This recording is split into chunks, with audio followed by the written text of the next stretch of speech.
Mukhang masarap nitin mo.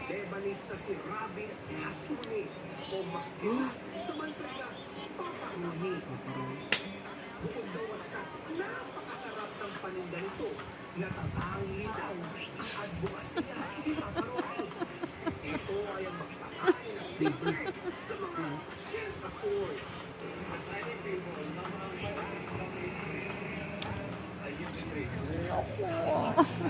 Ayoko mga siya. Ayan. Nahirapan magpupo.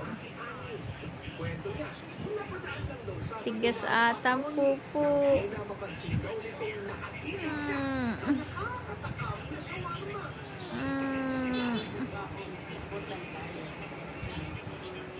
Sinaw ni? Tawa mo.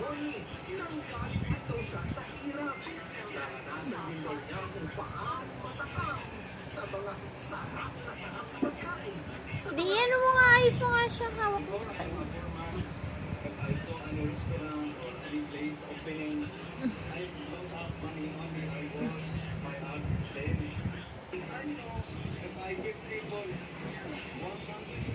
Hi guys. Dalawang taon sa bansa si Papa Ronnie at biro ang mga pinagdaanan niya. Maipagulog niya ang kanyang simpleng negosyo. Kinailangan pa daw niyang Nahihirapan magpupo.